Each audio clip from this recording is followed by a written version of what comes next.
Assalamualaikum warahmatullahi wabarakatuh. Bismillahirrahmanirrahim.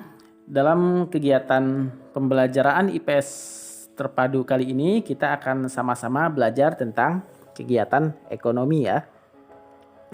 Baik, secara umum kegiatan ekonomi itu ada 3 ya. Yang pertama kegiatan produksi, yang kedua kegiatan distribusi, dan yang ketiga ada kegiatan konsumsi. Baik, kita mulai ya. Yang pertama kita mulai dari kegiatan produksi. Ada apa aja di kegiatan produksi itu? Yang pertama ada faktor produksi alam. Apa itu faktor produksi alam? Faktor produksi alam ialah suatu faktor yang menunjang kegiatan produksi yang tersedia di alam seperti tanah, air, laut, hasil laut, dan lain-lain yang dapat memberikan nilai tambah dari suatu barang atau jasa. Itu dia faktor produksi alam. Yang berikutnya ada faktor produksi tenaga kerja. Faktor produksi tenaga kerja, jadi ketika produsen melakukan kegiatan produksi, itu produsen membutuhkan tenaga kerja untuk membantu berjalannya proses produksi. Ya, biasanya terdiri dari tenaga kerja yang terdidik ya, yaitu tenaga kerja yang menerapkan ilmu dari pendidikan formal yang ia tempuh begitu. Itu dia faktor produksi tenaga kerja. Yang berikutnya itu ada faktor produksi modal.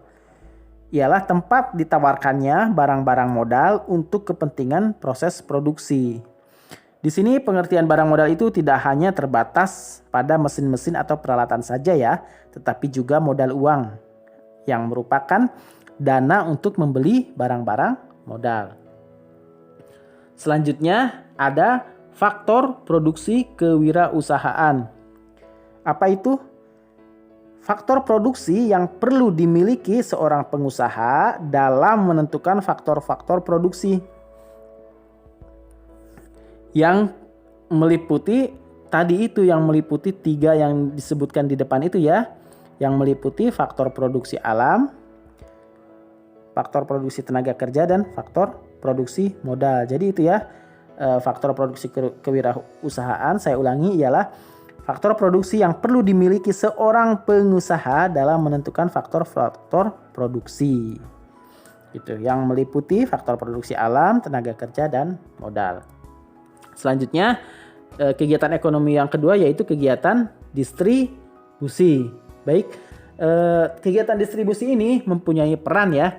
Peran yang pertama ialah menyalurkan barang dan atau jasa dari produsen kepada masyarakat. Jadi setelah tadi dilakukan produksi, setelah diolah dari bahan mentah menjadi barang jadi atau barang setengah jadi, barang tersebut disalurkan kepada masyarakat atau yang membutuhkan. Nah, disitulah peran kegiatan distribusi tersebut. Yang berikutnya tujuannya. Apa tujuan dari kegiatan distribusi tersebut? Yang pertama mempercepat proses produksi, mendorong pemerataan penyaluran hasil produksi. Yang ketiga mempertahankan kelangsungan kegiatan distribusi, dan yang terakhir meningkatkan kuantitas dan kualitas hasil produksi. Jadi itu ya kegiatan distribusi tersebut tujuannya. Jadi ada peran dan tujuan gitu ya. Berikutnya kegiatan ekonomi yang terakhir yaitu kegiatan konsumsi. Nah, ini dia. Apa aja kegiatan konsumsi itu? Ada 3 ya. Yang pertama kegiatan konsumsi rumah tangga keluarga. Ini yang paling dekat dengan kita dan selalu kita lakukan ya. Kita sebagai individu maupun sebagai anggota keluarga. Apa saja contohnya kegiatan konsumsi rumah tangga keluarga? Yang pertama, mengkonsumsi makanan dan minuman.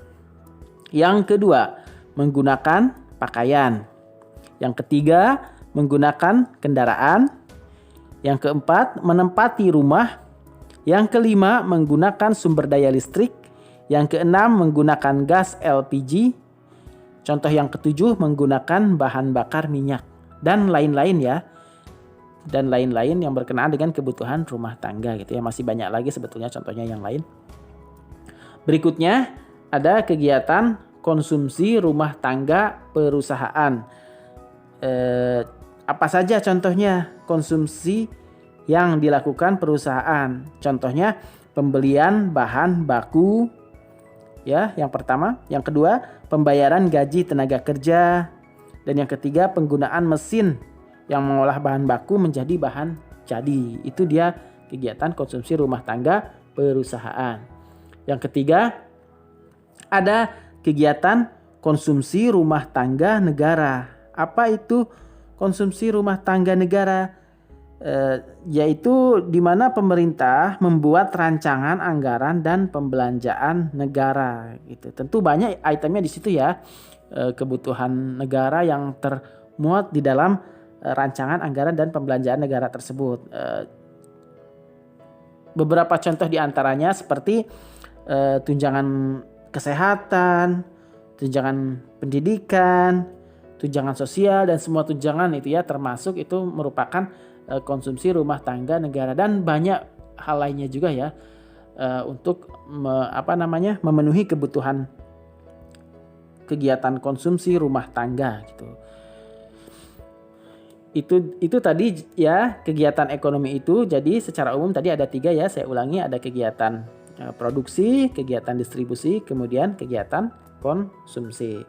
Baik, nah selanjutnya setelah kalian memahami kegiatan ekonomi tersebut, silakan untuk jawab pertanyaan berikut.